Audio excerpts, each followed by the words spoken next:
Welcome to a Pinot Noir comparison tasting and a bit of a discussion on Pinot Noir. You can talk about tastes of Pinot Noir for many days, and in fact there are Pinot Noir conferences, and if you're a wine enthusiast you'll see those advertised, and there's some of these seminars that take place where you can actually go and spend, either as a wine trade person or a winemaker, or you can do it as a consumer as well, where these actual Pinot Noir seminars last for 2 and 3 days, where nothing happens but talking and tasting Pinot Noir, which is probably a pretty good way to while away a weekend. We're going to discuss everything you need to know about Pinot Noir in a little bit under an hour today. So we'll have to see how we go. And hopefully you've all got either the 3 Pinot Noirs or another Pinot Noir of some kind, and you can join in. Just to kick off, a few comments about Pinot Noir, and then we'll taste a couple of the wines. Pinot Noir is, to many, considered the most difficult grape, really, to turn into good wine. And I'm going to get Jackson to talk about that in a moment because he's a winemaker of Pinot Noir, but it's certainly a very difficult variety. Pinot Noir has a thin skin, and so if you make a wine from Pinot Noir as if it was a Shiraz or a Cabernet or some other conventional, famous, thick-skinned variety, the wine you'd wind up with would be probably a heavy-duty rosé.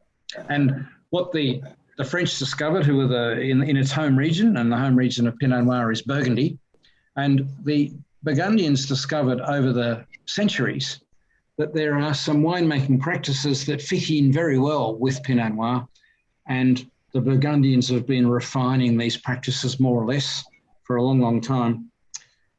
And when the Pinot Noir bugs started to bite in places like the west coast of California and Chile and South Africa, and certainly New Zealand, but very much in Australia, the New World winemakers used to make a pilgrimage to Burgundy, and initially it was very difficult. They found that the French were very secretive and they didn't really share what they were doing.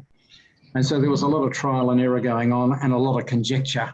And when I look back on some of the technical papers from the 1990s and even into the early 2000s, it's amazing what Australian winemakers and New Zealand winemakers didn't know about Pinot Noir in that era, which is only 20 years ago, really. So it's something that's come along amazingly. And the tastings now of world Pinot Noirs, it's quite common to have an array of great Burgundy, but you also get some pretty good wines of comparison, very much of comparison, from parts of Australia and parts of New Zealand and a little bit Oregon and northern parts of California and a little bit South Africa.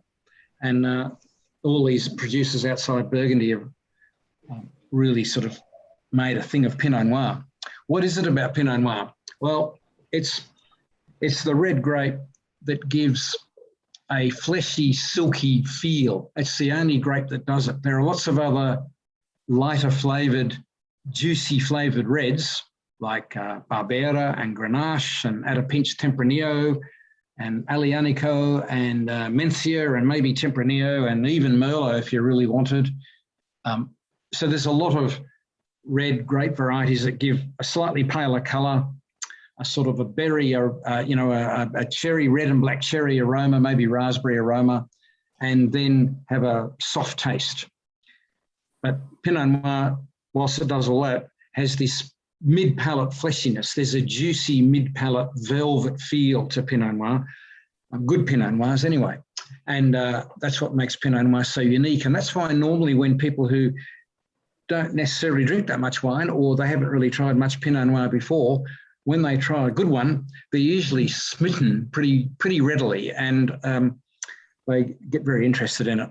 One of the problems about Pinot Noir, because of all that interesting winemaking that is sort of has to take place in order to coax the flavour from the variety, is that Pinot Noir is best made in small batches. So Pinot Noir the world over is very much something done by quite small winemakers. And if you go looking, you'll see that very rarely does a large corporate winemaker company do Pinot Noir. Penfolds actually does have one at the cellar door, but they don't really release it commercially. And I've certainly never seen a, you know, yeah, okay, you've got it there. That's the cellar door one, Jamie. Yeah. But certainly Penfolds wouldn't make a big deal of that. And certainly, you know, the companies such as Wolfblass and Lindemans and Australia's big companies don't really do it. And that's the case all around the world. The large corporations don't really do Pinot Noir. It's mostly the small producers. And it's a very hands-on winemaking. So that means that there's not much economy of scale. And that means that Pinot Noirs automatically are expensive. So when you go shopping for Pinot Noir, it's very hard to find one below 20 or 30 bucks. I mean, there may be some, well, actually there are some, and they're not that great. But rapidly, when you get a taste for Pinot, you've got to go and spend $30 and $40 and $50. And even then, there are lots of disappointments. And I've spent a lot more than that, especially on some French wines, and sometimes they can be quite disappointing. So it's just one of those things that goes with Pinot Noir. And so the great saying is that if you get a love of Pinot Noir, it'll wreck your household budget. And I think that's pretty true, because there's just something about them, and they have that expense. But once you've got that taste for them, they're so versatile. They're so good to drink. They're so great with food. They're so versatile with people because they've got such wide appeal, and that's what makes them so interesting. Let's go and taste a few for those that have got them, and then when we get to the second wine, that's Jackson's wine. I'm going to get Jackson to take over and talk about his, but I was going to talk about the first one first, which is a French one. And I'm just going to remind you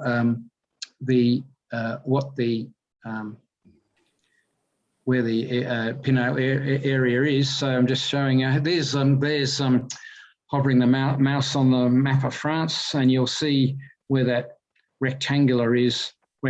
That's the sort of eastern inland middle part of France. A little bit just up to the north of it is Chablis, which is a familiar name to many Australians and the home of a very steely style of Chardonnay, traditionally, with global warming now and a lot of warm vintages since 2014. In fact, the Chablis have been very forward in their style. But anyway, the main part of Burgundy is this rectangle here, and there's the blow-up of it. And the southern bit here, Mâconnais, and is mainly Chardonnay, and then Côte Chalonnaise is a big area that's got both Chardonnay and Pinot. When you get to this northern part here, this area where the mouse is hovering, the so-called Côte de Beaune, is mainly Chardonnay with a few very significant Pinot Noir areas. But then further to the north, the so-called Côte de Nuits is a very famous home of these great famous Pinot Noirs. The thing about that Burgundy area, you can see the scale down the bottom there, and that Côte de Nuits area is only about 25, 30 kilometres long, that bit, and you can see how narrow it is. So along with Champagne, they say that the vineyard prices of Burgundy wildly exceed central Paris because the vineyards are so desirable and it's just so famous. And the French have enshrined all these really famous names that you can see there into their laws, and they've graded their vineyards. So they have Grand Cru and Premier Cru, and then they have the village wine, and then they have a wine made of the overall region, overall sub-region, and then they have a wine made of the overall region. And tonight we've got a wine of the overall region. It's one of the reasons to sort of make it affordable. So we've got a wine that would be blended from all over that crimson bit. And that's our first wine. While I got the my chart up, I'll just show you a couple of things about Pinot Noir, just so you can see there about the thin skin and the acid and the various flavours and the things I just talked about. I'll come back to the winemaking steps in a moment. And after we go this first wine, we're going to get Jackson to talk about his wine. His wine's from the Henty region, which is where I've got the mouse hovering. So it's southern Victoria up against the South Australian border. and you can see the towns there around Port Fairy and Warrnambool and so on. Needless to say, because of that exposure to the Southern Ocean, it's a pretty cold region in terms of making wine. And I'll get Jackson to talk about it in a moment. So here's Melbourne back here. And you can see, you know, Yarra Valley and some of the other districts that we've had wine from in these tastings, but there's the Henty region there. So back to our first wine, which is our Burgundy 2018. And it's got a much more savoury red cherry aroma than what you'd expect on an Australian wine. So there's a very much a red cherry, but there's a slight sort of sage kind of herb aroma as well. And to taste it, it's got that acidity, that savoury sharpness, if you like, which is a sort of the front of the tongue type taste. But then you get that silkiness pretty quickly. And as the flavour fades away, which it's just doing now, which means it's got some nice persistence, which means it's, you know, pretty good quality. The remnant that fades away is that mid-palate fleshiness, which is just something that Pinot Noir does. And I'll come back and talk about more about Burgundy and the distinctions between Pinot Noir from Burgundy and Australia and New Zealand in a moment. But let's go along to the second wine, and which is Jackson's wine. And I think I'll get you to introduce your own wine, Jackson, and tell us about yourself and where your vineyard is in the Henty region, and describe the wine for us. Sure. I can definitely do that. So Pinot Noir and Pinot Noir in Henty. I'll start with Henty as a region and Pinot Noir in Henty. I think it's the perfect region. It's one of those. It's, I think, Australia's mainland coolest region. There's a bit of a debate between that and the Macedon Ranges, I think, but certainly some of the vineyards, and this particular vineyard, Cabobany Vineyard, is right down towards the coast. It's in a town called Haywood, which is just a bit inland from Portland. So that Southern Ocean influence, that wind, which is a strong southerly most of the time, comes straight off that ocean, and it's cold. This particular vineyard was planted about 30 years ago, and it was planted, whether it was under contract or not, I'm not sure, but it was planted for Treasury Wine Estates and for sparkling wine production. So if anyone is interested in Champagne, Champagne is Chardonnay, Pinot Noir, and Pinot Meunier predominantly, and those three varietals were planted in this vineyard to provide Treasury Wine Estates, which at the time I think was South Corp or something else, with fruit for sparkling wine. Over my journey, I have tried to get fruit from this vineyard for many years, and mostly I've been getting Chardonnay. But in 2020, I was very fortunate to get some Pinot Noir. So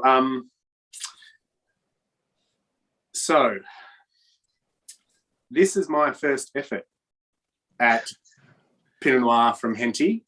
It's my first effort at making my own Pinot Noir. I've made a couple of Pinot Meuniers, which is a very similar grape, but Pinot Noir has, as Andrew has already mentioned, has that real sort of velvety, silky mouthfeel through the mid-palate, which is missing a little bit with Pinot Meunier. So Pinot Meunier has similar sort of aromatics and nice fruit florals and flavours, but it really misses that structure through the mid-palate.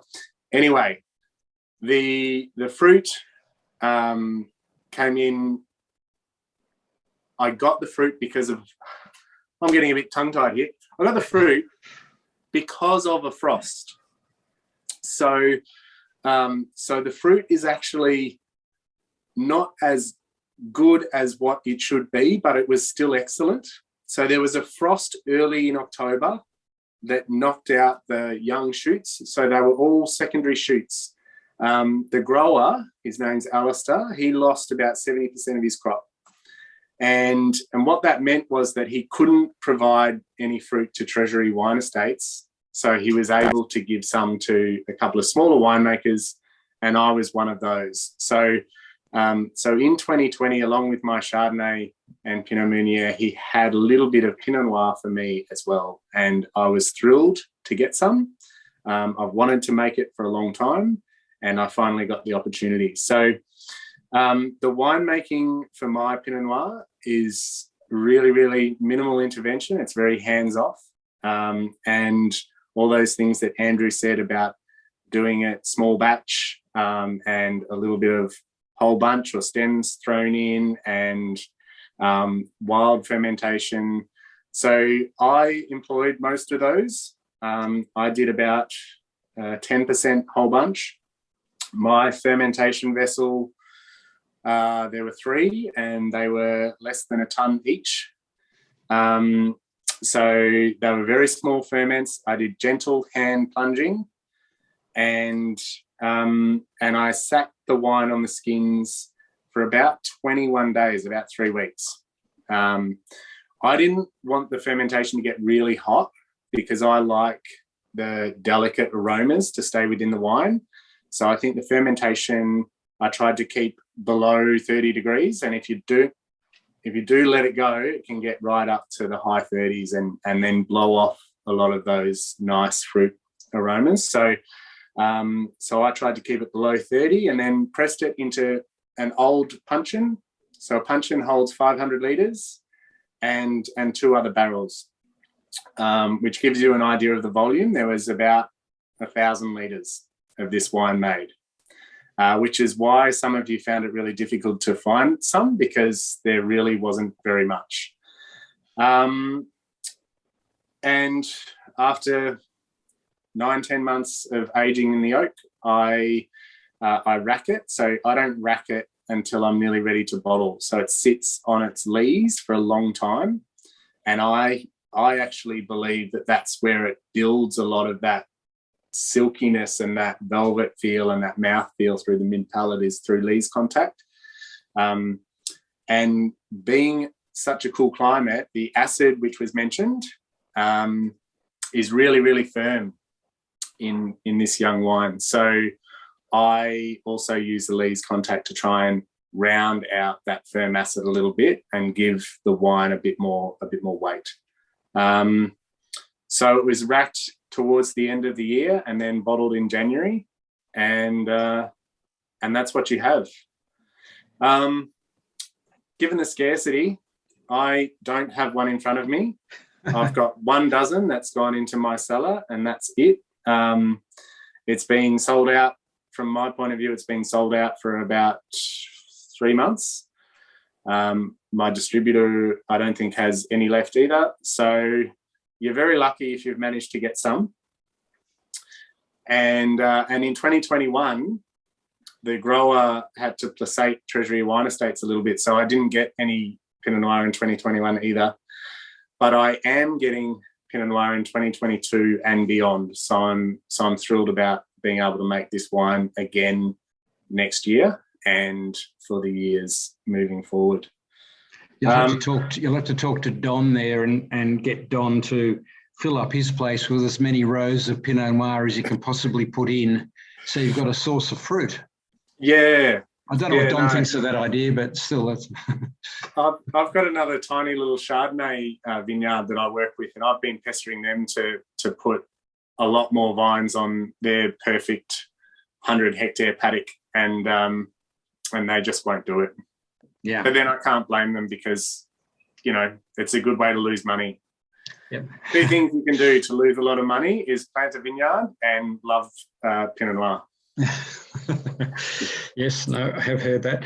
So, Jackson, your wine does taste of the, for those who have it, does taste of its cold origin. So very bell clear red cherry aroma, quite distinctive, firm, acidic, fresh palate. It would, as you said, be lovely to look at again in 12 months' time. Don't really see any of the, the whole bunch character that you mentioned, but it's got the palate feel. So yes, it'd be lovely to see it after it's got a little bit more age. Just to explain to all the listeners, to everybody, the things, some of those things that Jackson mentioned are the decisions that a winemaker has to make when making Pinot Noir. So I think most Pinot Noir makers all around the world would use natural yeast. That's the yeast that exists naturally in the winery or come in on the grapes, rather than a cultured yeast that you add. And the big companies, the big corporations all around the world that make high volumes of wine, particularly the lower price wines, would always use a cultured yeast because it gives you a very thorough fermentation and the chances of things going wrong are pretty slim. If you use indigenous yeast and you've been doing it for a while, then normally your local yeast is pretty strong as well and does a good job, but every now and then something goes wrong. But indigenous yeast is something that is a choice. Jackson mentioned the fermentation temperature. Vats tend to warm up as the fermentation proceeds. And the general thing to do in Australia and New Zealand is to cool the fermentation down. So, you know, when you go into a winery, you see the big stainless steel tanks and you see those cooling jackets on the tanks that are keeping it cool. Whereas in Europe, it's the opposite. Well, traditionally, it's the opposite. Now there's actually quite a few stainless steel cooling tanks coming into various parts of Europe, particularly in places like Bordeaux. So the difference is that, and in fact, you can see on this first French wine, if you let the fermentation go pretty warm, you tend to extract a lot more mouthfeel, but in the process, you burn off some of the fruity aromas. And somewhere in there's a balance, of course. This first wine, the French wine, has got a much more of the slightly earthy, smoky, savoury, sort of baked cherry and herb aroma, and quite a big mouthfeel. And I think a lot of that's due to I think that would have been a pretty warm ferment, that particular producer. He's a fairly old-fashioned, Henri Prudhon's a pretty old-fashioned Burgundy producer too, so would have been a very traditional winemaking. And whereas Australians and New Zealanders, and to a certain extent the American winemakers, would generally tend to keep the ferments cool down a bit and preserve the fruitiness. And Jackson also mentioned whole bunches. So if whole bunches of grapes with the stems still on get added, a percentage get added to the fermentation when you're making Pinot Noir, the stems actually contribute a bit of tannin and a bit of body to the wine. Again, it's one of those things, you can't do too much of it. Otherwise, you get Pinot Noirs that smell of bay leaf. You know, when you lift the bay leaf out of the stew and you get this sort of meaty bay leaf aroma, you do see it on a few Pinot Noirs where they've overdone the whole bunch fermentation. In your wine, I don't think you really see that particular character at all. So you've probably underdone it a bit, I guess, which is probably what you wanted to do. Mm-hmm. Yeah. So there's all these things with Pinot Noir, which when you get discussing Pinot Noir, this sort of discussion pops up pretty quickly because it's all part of what makes them taste the way they do. If you're talking about the more conventional, common French red varieties that we're so familiar with in Australia, like Shiraz and Cabernet Sauvignon and Grenache and so on, traditionally you don't have this kind of discussion. In fact, the discussion's probably more about, you know, what oak barrels you've aged the wine in and how many of them were new and for how long you aged it for. There's a little bit of a change there too, because Australian Shiraz has got a little bit of a leaning now towards using some of the Rhone Valley techniques from France, which is the home of Shiraz, where it's called Syrah. And so natural yeasts and a percentage of whole bunches added to the ferment is now something that Australians talk about when you start talking about Shiraz. And it's a relatively new thing, but you do see those styles of wine around. I personally like them quite a lot, but the discussion we're having, you do get quite a lot. There's not many producers in Henty, Jackson. It's Crawford River's probably the most famous, and Seppelt have got that real old, that's the vineyard you're talking about. What was the Seppelt wine was called Drumborg, wasn't it? Yeah. So Drumborg is actually about 10 kilometres away from Haywood as the crow flies. So this vineyard is a little removed. but yeah, Seppelts have their vineyard there, and then there's a couple of other vineyards nearby, and they used to get all of the grapes shipped to the Great Western Seppelts winery in Great Western and make the wine. That winery closed down about 10 years ago, I think, 10 to 15 years ago. So you're right, there aren't very many producers, and I've got some theories about why that is. I think the distance from Melbourne is an inconvenience. It's about 3.5 to 4 hours, depending on which part of the region you're going to, which means that unlike the Mornington Peninsula or the Yarra Valley as examples, the retired doctors, surgeons, nurses, not nurses, financiers, bankers can go and buy a hobby farm and put in some vines and get another label up and running, whereas Henty, it's a bit too far away. And the other factor, which I think might even play a larger role, is the size of the farms. So Henty is, Hamilton within Henty actually has the big wool bale. So, you guys have the big banana up in, is that New South Wales? No, there's only a few of us in Queensland. Actually, most people looking at you are probably not in Queensland, but yes, I happen to be in Brisbane tonight, but I have been up on the Granite Belt most of last week. So yeah, we have a big banana, we do. Yeah. So we have the big wool bale in Hamilton, and it really the whole region was merino and wool. So the farms are massive and turning to broadacre cropping now. But it means that to set up a vineyard, you've either got to set up Australia's largest vineyard, or you have to split a paddock and have a small section as a vineyard, which means that you've got to either have someone else manage the rest of the farm, or else get someone in to manage the vineyard while you manage the rest of the farm. So I think there's some reasons why Henty doesn't have many producers. It is becoming more and more popular. The more people I talk to, they're sort of suggesting that they'd really love to get Henty fruit and start producing wines from Henty. And there are a few smaller vineyards or commercial sized vineyards being planted, which is great. But you're right, Crawford River is probably the main one, and then there's a couple in around Tarrington. Hokirk is a biodynamic producer, and Bocara is there. Pierpoint is there. So there's a few, but you're right. It's a large area with not very many producers. Now, I feel like I'm rambling, and Andrew's obviously there. Are there questions? I feel like there might be some questions or something that... I've got a question. Yeah.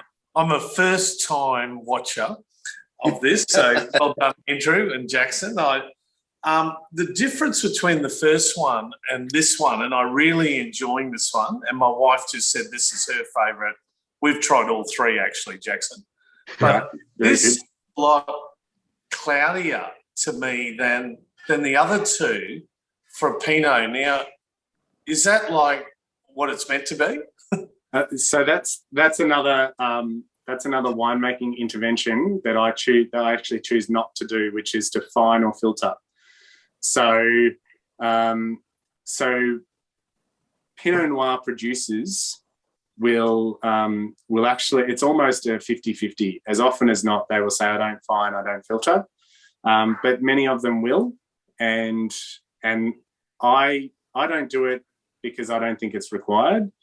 I don't think it's necessary. I don't necessarily think it strips wine of flavour or changes the makeup of the wine at all. I just don't feel it's necessary. And so that's why it's a little bit cloudy. And if I made a Shiraz or a Cabernet the same way, so this is another more detailed fact, the Pinot Noir in its nature is harder to settle. So it takes longer for the solids to settle to the bottom of the tank. And so it is, if you don't treat it, it will be cloudier than, say, a Shiraz. So I make a Shiraz and I make it in a very similar way, and it comes out with far more clarity because as a grape variety, the solids settle easier. Okay. And on the aging, you said you're keeping a dozen of them. Like, would you hold these for, how long does a Pinot, how long does this keep? It's aging of any wine is about a personal preference. There is a point where they go from beyond sort of wine into something that more resembles vinegar. And obviously you want to drink it before that point. My personal opinion is that good quality Pinot Noir should be consumed at about 6 or 7 years. That's my personal preference, is between 6 and 7, sort of 5, 6, 7 years. The primary fruits and those acids that at the moment are still a little bit tart, they've mellowed and they've sort of interwoven and entwined a little better. So you get a smoother wine that still has fruit character. It hasn't developed into, and some people really like those sort of earth, leather, really savoury characters that come with the oxidation of the primary fruit characters into secondary and tertiary aromatic characters. So there are people who like that, and if that's what you like, then I'd suggest sort of 9, 10, up to 12 years. And I think beyond 10 to 12 years, particularly for my wine, beyond 10 to 12 years, I think you're really starting to go downhill, I'd say. Not to say you wouldn't like it, but it wouldn't be getting any better. It's one of the great debates that pops up, the question of whether Burgundy itself, which is the world's greatest Pinot Noir, whether it's an aging proposition or not. Ken, who's pensively looking on there, and I've discussed this. Ken was tied up with the UK wine trade for a time, and a lot of the traditional wine trade in the UK was telling wealthy customers what they wanted to hear, provided they bought the wine. So if they need to believe that the Burgundy was going to last for 30 and 40, 50 years, you let them believe that, provided they buy it. And some people used to believe that. You'd hear these stories about Burgundy. I totally go along with Jackson. I've tried older Burgundy, and they've normally are not that good. And I think the 5, 6, 7, 8 year, maybe up to 12-year rule applies quite well. One of the other things that's thrown in the mix of recent times is the fact that Burgundy's probably experienced that one of the more notable effects of global warming or climate change than other regions. And since 2014, which in fact was a spectacularly warm year, and even some of the conservative UK wine trade and writers are saying if you've got 2014 Burgundies, even the highest quality, white and red, drink them, because they're just about to go over the hill, because 14 was so hot. And then 15 was warm, and 16 was good and cool, not cold. And then 17 was a little bit wet but warm, and 18, which is the one we've got, was a really good year. And 19 was forward, and 20 had some premature frost, which made a real mess of the vintage, and 21 hasn't really recovered, and they had a lot of rain. So 20 and 21 are really bad years. But you've got these succession of vintages in Burgundy from 2014 onwards that are really warm, and so the wines are going to be really early aging. So this particular wine we've got, the basic Burgundy is 2018, and it's got quite a juicy palate. It's got that acidity line too, but it's quite a juicy palate, and I think it'll be fine for 3, 4, 5 years, but that's all. I'd mount a weak defence for the English position, which I think, I don't necessarily support very strongly at all. But of course, the cellars there are so much colder. And whether you're talking about good cognac or a lighter wine that matures quickly, my cellar in England was more like 10 degrees rather than 14. and it really did make a noticeable difference. I had some old ports in the cellar, which by rights should have been way over the top, and they were beautiful because they'd been kept so cold. Yeah, yeah. But in the case of Pinot Noir being so fragile, you know, what would you, for great Burgundy, what would you say for an aging proposition? Not talking about 14 onwards, talking about older ones. What, me? Yeah. You're asking me? I'd have to declare I've never been wealthy enough to own a significant quantity of good Burgundy to age it long enough. Yeah. But like you, Andrew, I tend to like the primary fruit flavours. And if you drink any quantity of good Burgundy, you want to keep it a long time, you've got to have a very substantial capital base in order to build up that cellar. Yeah, that's for sure. One interesting thing is that a lot of Burgundy goes to Switzerland and Belgium. Yeah. It's probably the most famous wine. So, Frederick, what would you be saying what do the Belgians do with buying French Burgundy? Do they keep it or do they just drink it? Well, there's a lot of conspicuous consumption, right, going on in a lot of restaurants. Is people drink Burgundy and Pinot Noirs, and sometimes to show off because we know that the prices are very high. And so in the very sort of elite sort of restaurants, the prices on some of those wines are incredible, and especially older wines that are probably not that good anymore. But people don't care, but it's more showing off about what they're able to buy.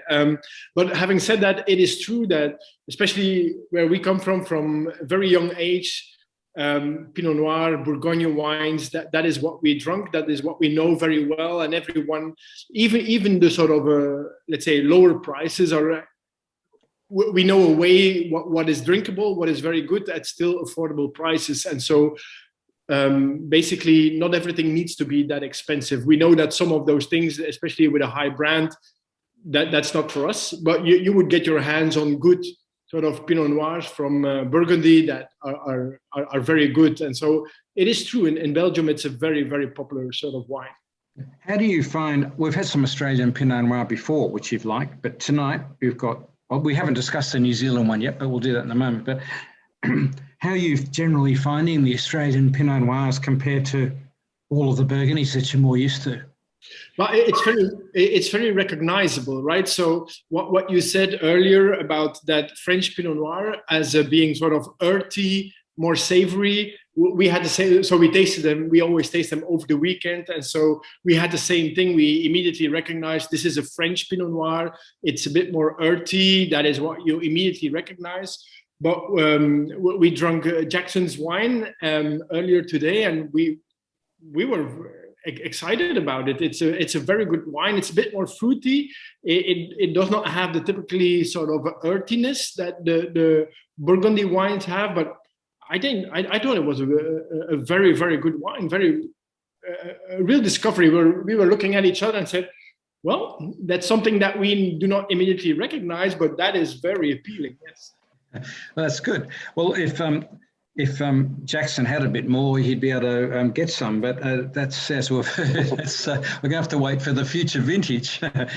I'll just talk quickly about the New Zealand wine because there's a bit of a story here, and I know I'm going to get some questions about New Zealand Pinot Noir because it's one of the big questions for Australian consumers, and in some quarters, New Zealand Pinot Noirs, particularly Central Otago and so on, are very, very, very popular. Just to remind you, I'll just show you go back to my screen and go down to a wine map of New Zealand. So tonight's wine is from Marlborough, which is at the northern end of the South Island, and there's a lot of Pinot Noir grown there. Central Otago is this inland bit, quite a small area actually in the South Island, and very intriguing because it's New Zealand's only inland wine region. So it's extremely hot and extremely cold, and they have very strong ultraviolet light, and they get this different ripening pattern to most other areas in the world. There's now a bit of Pinot Noir through the Canterbury region where the mouse is hovering, but that's mostly Chardonnay. When you go to the North Island, the capital Wellington's just here where the mouse is hovering, but north of Wellington and over on the east coast, there's the Wairarapa area, and inside that, the southern bit of the Wairarapa is Marlborough, which is probably a name a lot of you would recognise, and there's quite a lot of Pinot Noir there.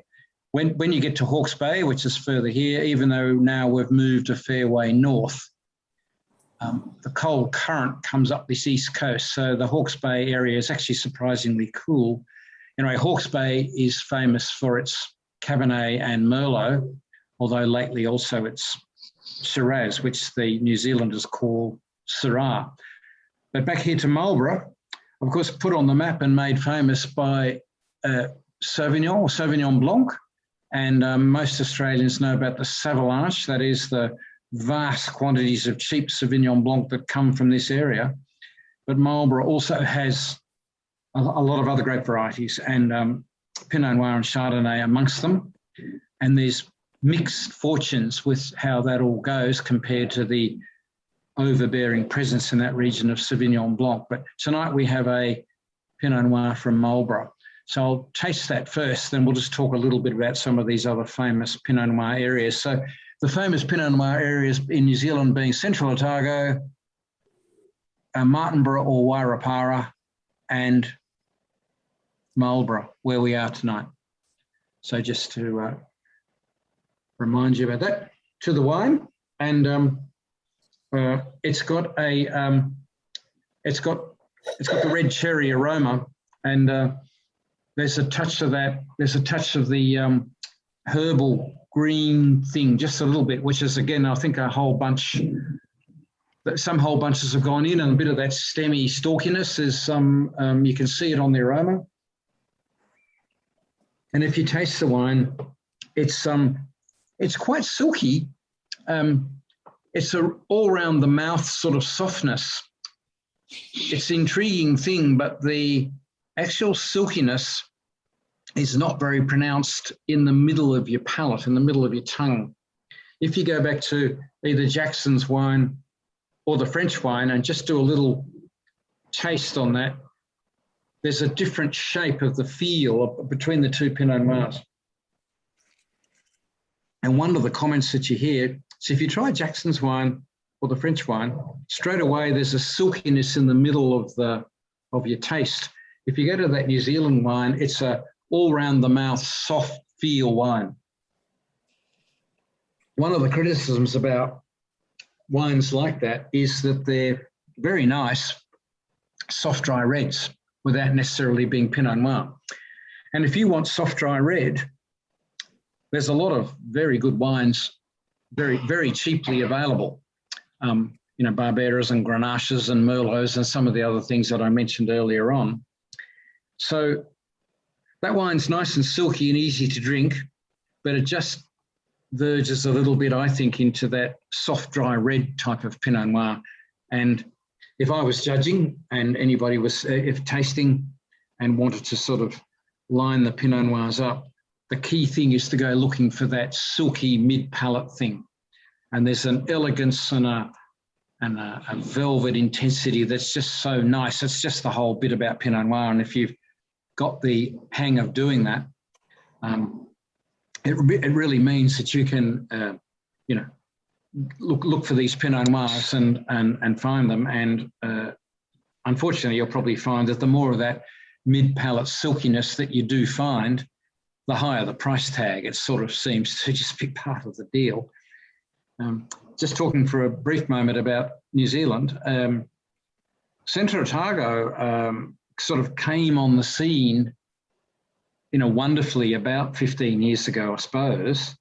And Central Otago offers a very rich, big, generous style Pinot Noir. And it portrayed itself as the style of Pinot Noir that you'd go to if you're traditionally a Shiraz or a Cabernet Sauvignon drinker and you feel you'd like to try a Pinot Noir, which will give you the same sort of satisfaction, if you like. And they've moved a bit from that position since, but nonetheless, a lot of Central Otago producers remain quite a big forward, fairly high alcohol, big oaky style. So in fact, Central Otago now has become very disparate. There's a wide range of qualities and a wide range of styles, and a lot of them aren't very good. So if you start to see Central Otago wines on special, just be a bit careful. Some of the best ones are fantastic though. To the Marlborough region, Marlborough is interesting, not nearly as big as Central Otago in terms of production, but good area, coastal and cold, and there's a lot of wind in the, a lot of cold wind through their ripening season, and the Pinot Noirs have a lower yield, and the grapes there build up this toughness, and the Marlborough producers have actually published scientific papers to show that all the stems that hold the berries are all thicker and tougher than other regions for Pinot Noir in the world because of this cold wind.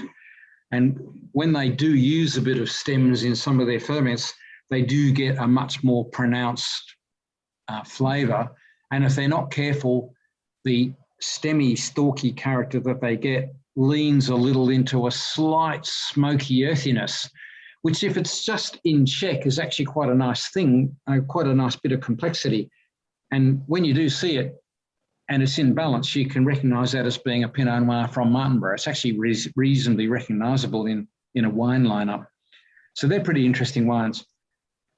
The Marlborough one, the one we have tonight, I think this one we've got is fairly typical. A big, forward, juicy, soft, round, easy to drink, soft, satisfying red. But in terms of coming back and, you know, having a second glass and really wanting to appreciate the wine, I think you can see it's also slightly blousy. Yeah, Dog Point's good, Ken. It's what year is that? Because they've improved hugely in recent years. What year is Dog Point's at? 18. 16. 16. Yeah, that'll be pretty. It's extremely good. James Suckling gave it 96. Yeah, I'm sort of, yeah. But what does that prove? I know. What would he know? Is he no good on Pinot Noir? Seriously? No, he's no good on anything. Oh, right, okay.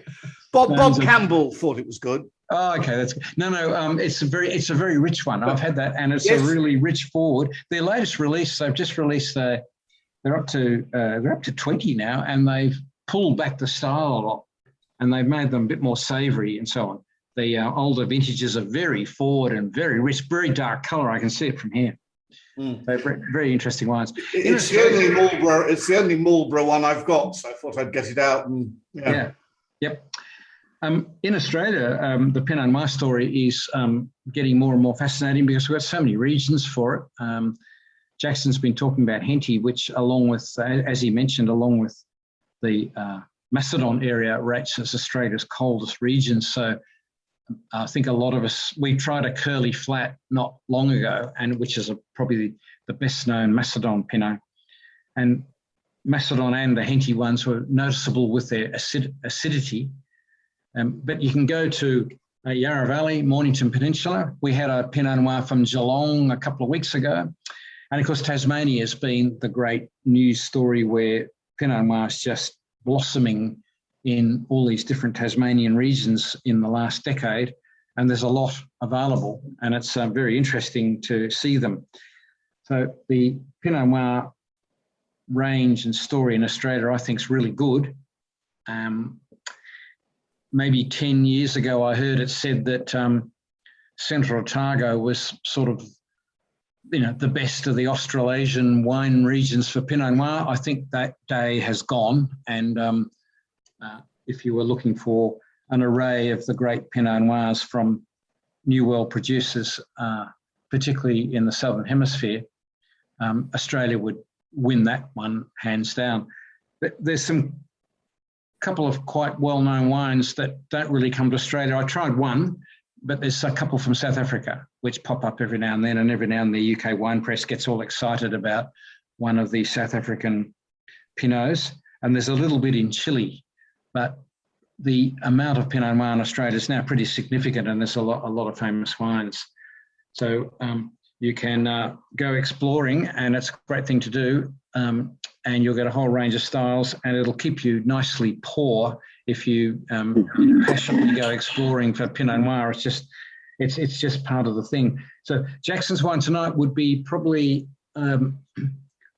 sort of one end of the Australian spectrum. That is the very cold climate, slightly savoury, bell clear, red cherry, silky, that sort of style. And there's a whole range that you can get. Very juicy raspberry Pinot Noirs from, say, Mornington Peninsula and the east coast of Tasmania. You can get very savoury, almost sage-like whole bunch complexity from the Yarra Valley. They seem to like doing that there. And you get, Jackson, I see you said before you have an involvement in the Yarra Valley. Do you have any comment about Yarra Valley Pinot Noir?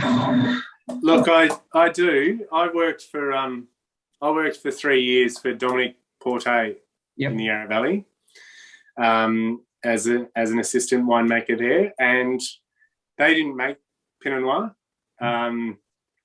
and they deliberately did not make Pinot Noir from the Yarra Valley because it was too warm. They thought the climate just was a little bit too warm, and it was far more suited to making excellent Cabernets.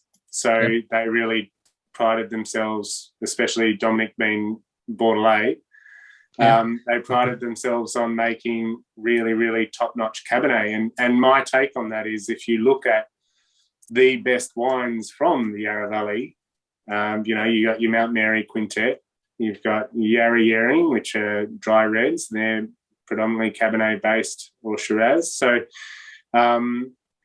those real iconic wines from the Yarra Valley are mostly Cabernet-based, and I think that's where, the Yarra Valley is a very, very large region, and some of the upper Yarra vineyards now are producing some really cool climates. So way up in the hills, so are getting cool climate wines, and some of them are really, really lovely.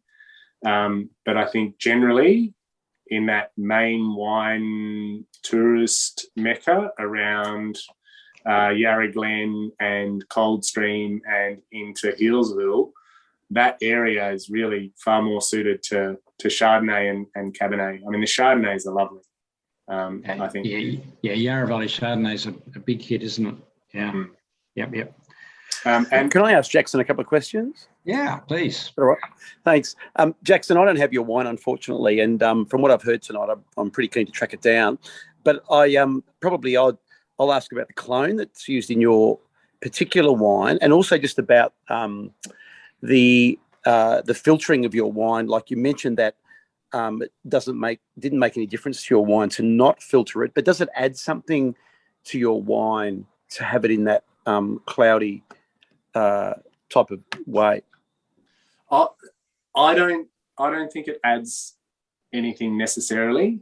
I would never go through the process of filtration without doing a bench trial first. So I'd put the wine out and I'd do small batches of, a few hundred mils through a different grade of filter and trial that and make sure that I wasn't stripping. So there's a lot of criticism around filtration, which is that you're stripping aroma and flavour by going through that process. And I think that's a wine dependent, the coarseness of the filtration dependent. There's so many different dependents, and I've seen it in lab trials that the filtered wine or the fined wine is actually more polished and cleaner and better than the cloudy version pre-filtration. So, and that's why I can't sit here and say I am completely opposed to filtration, because I'm not. I've seen it work, and I've seen it work really well. But I don't see it as being necessary for my wines. I produce wines in such small volumes that I get to explain to almost all of the consumers of my wines that a little bit of cloudiness is just a part of the process, and it's a step that I skip, and I don't mind my red wines being a little bit cloudy. I have a similar thing with my Chardonnays that often throw a tartrate because they're not cold stabilized, and I can explain that it's a tartrate, it's not broken glass, it's harmless, and it's there because I don't go through a step of cold stabilizing my wine. So they're not things that I'm opposed to in any particular way. They're just things that I don't see as being necessary for what I'm doing. And as far as the clone of the Pinot Noir, I'll have to take that on notice, I'm afraid. I know that there's a lot of MV6 out there in Henty.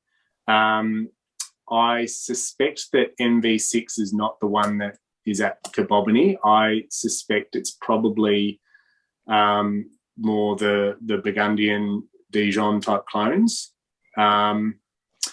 Historically, it would be the Dijon clone would be in that old separate vineyard. Yeah, and I mean, I know the Chardonnay clones because I've been working with the Chardonnay from that vineyard for 6-7 years now, but I'm not yet familiar with the Pinot Noir. I've been asking for 5 years to get Pinot Noir, and I was really, really surprised when I got some, because for 5 years he's been saying no, no, no, no. And then, you know, 1.5 tons rocked up at the winery, and I went, yes, you beauty. So I'll ask some more questions. Fantastic. Hope you get some more. Don, have you got Pinot Noir planted there in your vineyard? You probably got to turn his mic on. Do you know, Jackson, whether Don's got Pinot Noir in his vineyard? I don't think he has. I know his vineyard's only very, very small. Yeah. And he's got a lot of varietals. Yep. Don, have you got Pinot? No. Okay. No, I haven't really got any red at all. I've just planted a little bit more Tempranillo, but that's only last year. Yeah. Okay. I had Cabernet and Malbec in there when the vines first went in 30 years ago, but I don't think they just didn't ripen enough, and we never really made any worthwhile wine out of them, so I ended up getting rid of them. Yep. It's made most of the whites. Now, it's a pretty cold part of the world, so Crawford River do a Cabernet, but it's a pretty cold climate looking style. I mean, it's nice, but it's certainly you can see its flavour style. I might. Henry, can I ask another question of Jackson? Yeah. And it might be a stupid question, but no stupid questions. Excellent, thank you. That's so. Also, when you say limited intervention, and I guess just the added sulfur. What happens in Australia, or what does that? Is that something you do, or that limited also means no added sulfur? No. I'm starting even to consider the idea of saying minimal intervention. I mean, it is minimal, but I think people who say they don't intervene a lot in winemaking are kidding themselves a little bit. It's not like the fruit falls off the vine into a bottle and is ready to go, right? We're intervening all the time. We're intervening in the vineyard, and then even from my perspective, the day we pick, how it's transported, what happens when it gets to the winery. There's interventions on a daily basis through harvest that are just over and over and over. Now, so I say minimum. I don't have any additions other than sulfur. So I don't add acid unless I really, really need to. So there has to be a compelling reason, and that usually means something's gone wrong with my harvest date. Communication or unavailability of pickers or whatever it might be. And then if something's pretty bad, I might intervene. But that's what I'm talking about. I still intervene. I still crush the majority of my fruit or de-stem. I transport it into fermenters. I go out every day and I punch the cap down. I take sugars and Beaumets and make sure ferments are going ahead. I then press, and once it's pressed into barrel, MLF, malolactic fermentation, happens in the barrel. And it's at that point where I do a sulfur addition. So I do a sulfur addition. I only do one. I add a higher rate of sulfur post-malo, so that I know everything is really protected. So sulfur works as an antioxidant and an antimicrobial. So once I've added that, I know that my wine is protected for a portion of time from oxidation. and also protected from any bad bacteria or yeast or other microbes that might be in my barrel or in my wine that could cause some flavors that we don't want. So I do a rather hard addition, and that's it. And then I check it just before bottling to make sure that there's still a little bit left. And generally, I don't have to add any more. So I do sulfur, and there for this to is sulfur more important for Pinot given the issues around oxidization? I think sulfur is really important to get right with Pinot because it's so delicate.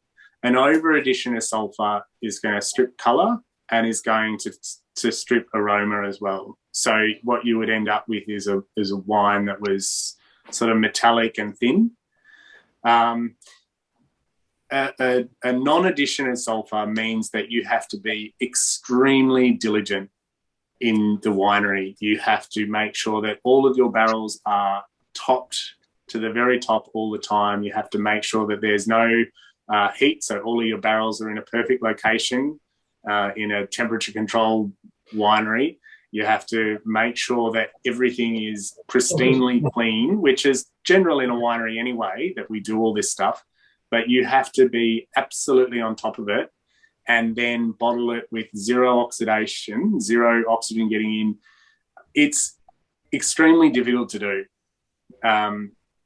And so I can't say there are no good, no sulfur wines because there are, and I've had them, but it's extremely difficult. And those no sulfur wines typically will not age those 6, 7, 8 years that we were talking about before without losing their fruit.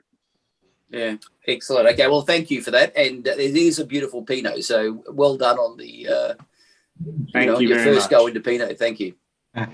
Paul, it was a good question though, because part of the debate is that if you grow your grapes in a particular location and you don't have to do that much to them generally, obviously you get the odd bad season or whatever, but if where you grow your grapes, you've got whatever you've selected, means that you can be reasonably minimalist in what you do, that means you've actually got the right thing going. You know, you've got the right variety, you're doing the right thing in the vineyard. You know, there's all these decisions in as Jackson mentioned, you know, even right down to the very first designs about what row spacing and how far to plant the vines and what clone to put in the first place and whether to train them up, you know, a particular high wire or not so high wire and whether to do all the stuff. And if you follow a regime and you don't have to do much with it, that's a really good sign. That means, you know, the other bit of the discussion goes that some of these things that we've been talking about with Pinot are pretty long-standing traditional practices, have been around for some centuries in Burgundy. And it sort of is part of the culture of making the wine to use natural yeasts and maybe cool it a little and then I'll put some whole bunches in the fermentation and all that sort of stuff. It just goes with part of the culture of the whole winemaking. So it is a decision the winemaker's got to make, but it's probably not really intervention. It's really just some options that are, you know, being chosen. So it's well, we can debate that for some time, like I said. So we're going to run out of time. Excellent, thank you. Yeah, we're going to run out of time in a moment. So before we get a wine of the week from, where's Ken gone? No, there is. Before we get a wine of the week and a recipe of the week to go with Pinot Noir, I remember the requests and I'm just trying to finalise a couple of tasting themes for November and I'll have them on the website shortly. There was a big interest in having a Sunday night champagne tasting. I'm trying to find half bottles so we can sort of make that work. So I just need a couple more days.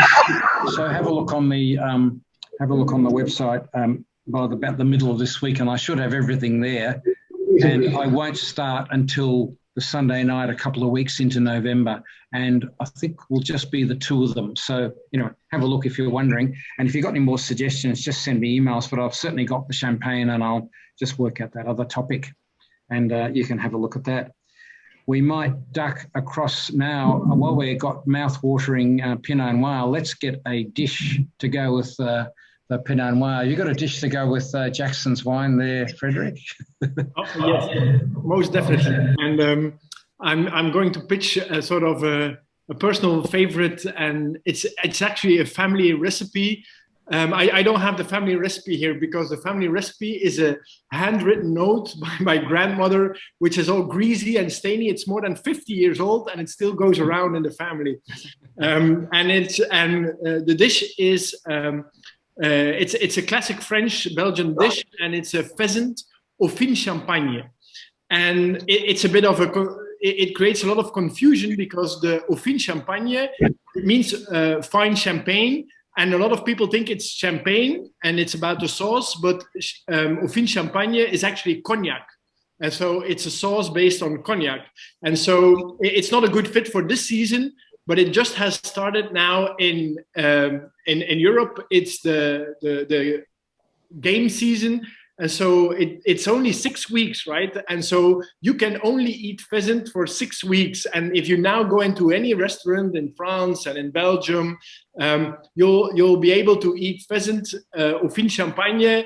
And it's only a few restaurants that give it. And it's the most delicate, it's the best way to present pheasant. And it goes very well typically with a Burgundy Pinot Noir. And I think this Pinot Noir would go very well with it as well. So I'll post a recipe in the chat for those who are eager to try it out. Thank you very much. Sounds wonderful. Now, Ken, have you been doing some research this week? We need to get a suitable wine of the week from you if you've found something here that we all need to know about.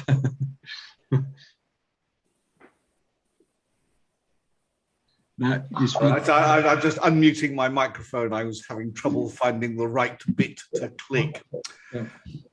I've got more of a suggestion than a recommendation this week because I haven't got anything especially good that I've tried lately that I would feel comfortable making a recommendation of.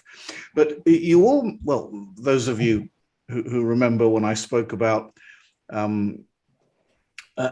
Assyrtiko, and we talked about the Jim Barry planting of Assyrtiko, and they've been making a commercial crop for several years now. And I think their 2019 was excellent, and we talked about it some time ago, and I'm intending to get the more recent vintage. And I thought to myself, I really must try to find a good Santorini Assyrtiko. Now, a lot of you may realize that I don't blame them, but the Greeks have been jumping on the bandwagon and selling their Assyrtikos for quite assertive prices. I've seen them for $50 to $70 a bottle. And for a sort of humble wine to go with oysters, I think that's a bit over the top.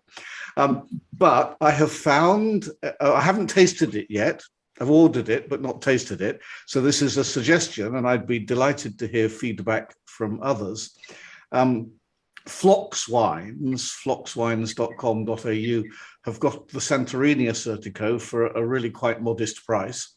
And I've seen it very favorably reviewed by somebody whose opinion seems to be good.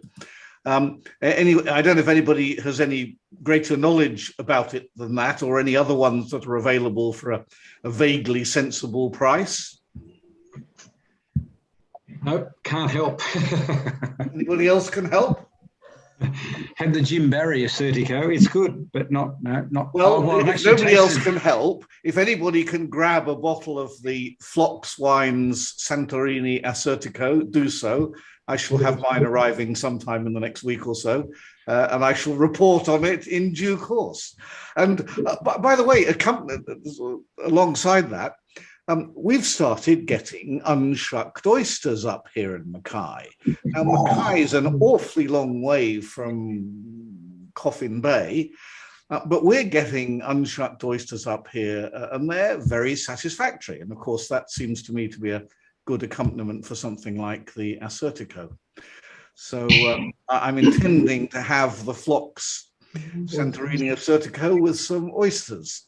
Ken, I Can you hear me? I don't actually know anything much about a certificate. Can you explain a certificate to me? Oh, right. Okay. I'm sure Andrew will correct me when I make the inevitable mistakes about this. But it came to my notice when that English fellow, Andrew Jefford, wrote his books back 15 or so years ago.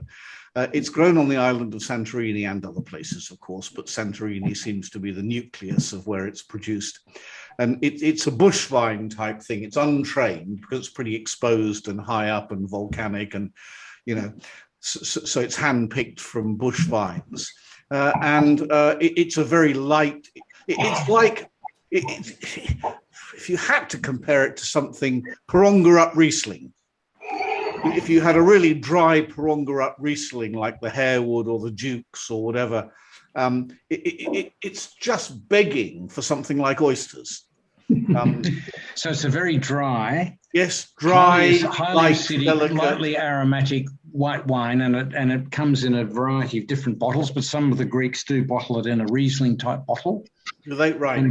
Yep, and it's very comparable to Australian Riesling. And Jim Barry in Clare Valley's got quite a big planting of it, and in fact sells that wine for not too much of a price. It's a bit saltier on the taste, so I don't mean it hasn't actually got salt in it, but it's got a more mineral, sort of acidic feel in Riesling. So, as Ken said, it's fantastic with. I think somebody who wants to try something a bit different with something like oysters, it's a really fun and interesting thing to try. And I'm sure most of us want to keep trying lots of different things. I'm always looking for different things, and that's one of them that's actually worth trying. Yeah, fantastic. Okay, thank you very much. I'll put the link to Fox Wines in a chat. Yeah, that'd be great. Thank you. Well, thank you everybody for joining in tonight. We've gone a bit over time, and you've probably got to rush off. Those of us are still in Queensland. It's only just after 6:15. But those of you in New South Wales and Victoria, I think it's 7:15.